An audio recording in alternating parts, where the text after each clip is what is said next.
If you're watching this, that means you made it through Module 2. Good job. That means really we're basically halfway through the semester, which means we do have some business keeping things to talk about. In particular, this week is midterm. Now, that doesn't mean we have anything extra to do necessarily in this class other than a normal week. But what it means is for this or any other class, if you feel that there is absolutely no way you can succeed, that either you don't get along with a teacher like Petrella or that something came up in your personal life, whatever it is, you have to fill out a withdrawal this week to withdraw from the class, okay? Otherwise, from this point forward, we are just playing off that letter grade. So, in order to make that decision well, make sure you go back and check your overall grade because I should have updated it at the end of last week. And so it basically is telling you exactly where you're at. So you know, if I keep doing what I'm doing, I'm going to be okay. If, there's some things I need to fix, but I feel like I can do it, take care of it. If I don't know what's happening, they changed my schedule at work and there's no way I can do this online class, that's the people who need to start thinking about withdrawing. If you have any questions about this, feel free to email me, and I'm glad to talk about it with you. So that was kind of gloomy and doomy about, what's going to happen? And, by the way, just to be clear, I'm talking to very, very, very few of you. Most of you are absolutely fine. Hey, speaking of absolutely fine, Chapter 23, The Great Depression.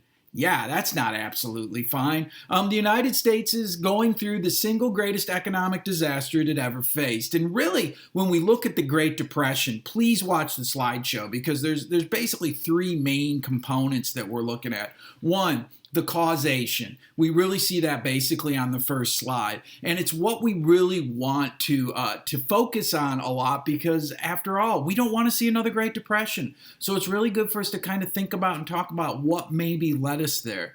Number two, what was the impact on the American people? In case you missed it, that's always a big factor in our class. We're very interested on that. And the reality is this depression had a huge impact. I mean, today we talk a lot about unemployment and, at its worst, it's hovering around 5%.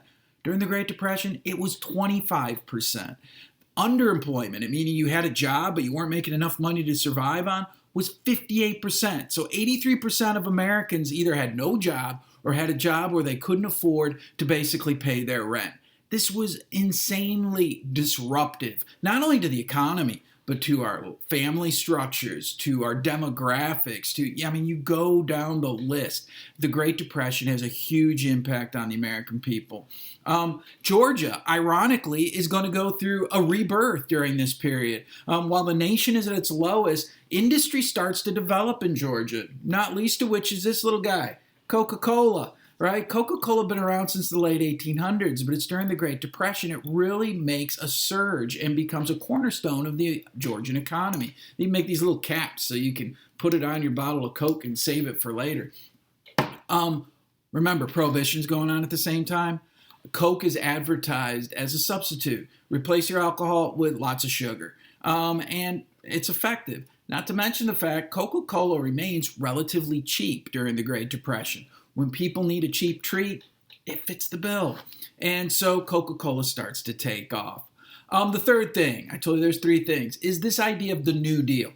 How does President Franklin Delano Roosevelt basically address the Great Depression? And how does that change the development of the United States? Because what we're going to see is, depression or not, the United States comes out of the Depression a very different country than it goes into it. Your relationship with the federal government has been completely changed by President Franklin Delano Roosevelt, as the government plays an increasing role in your life, from Social Security to greater regulation to FHA loans to help housing. The government, laissez-faire, it's gone as of the Great Depression and the New Deal. I've already talked for 4 minutes. I told you there's a lot going on in this chapter because the one thing that's really not talked about a lot in the chapter notes itself, okay, is this impact the Great Depression has on the rest of the world. Because it does. It spreads all over the planet. And in some countries like Germany, Japan, Italy, where democracy is not as well established, people really start to doubt the system. We're doubting capitalism. Communism really takes hold in the Soviet Union. But countries that didn't want to turn toward communism, like Russia and the Soviet Union had, are looking for an alternative. And democracy and capitalism aren't it. So we see the development of strong-arm dictators and fascism. Plain and simple. Trying to keep this quick. You want to solve a problem and you don't feel like doing it? Find somebody to solve it for you. Adolf Hitler rises to power. Benito Mussolini.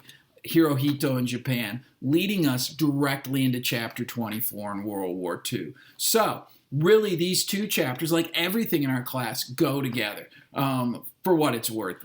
Real quick, and I don't really have, in other words, I got a lot to still tell you.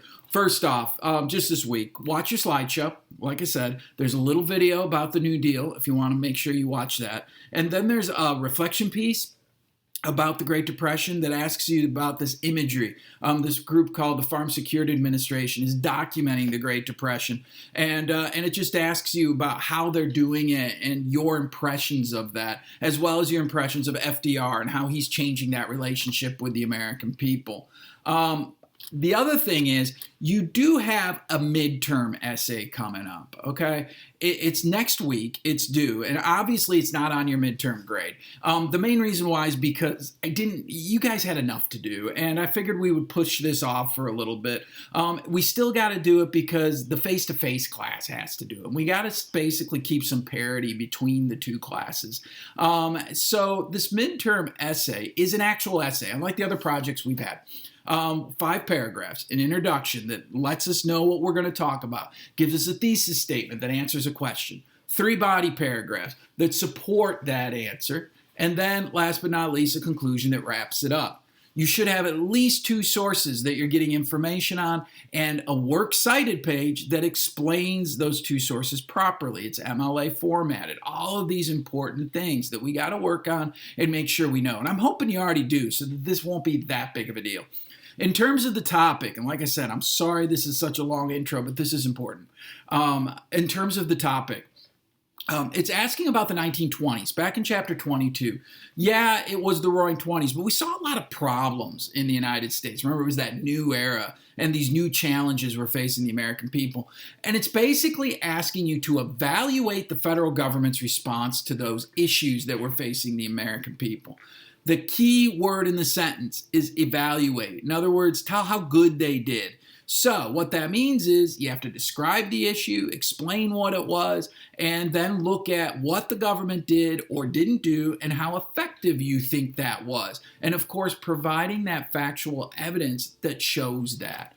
Okay, there's a prompt. Make sure you read it. Make sure you look at the rubric, and we will talk about it more in the next intro video, but this one's already been 8 minutes long.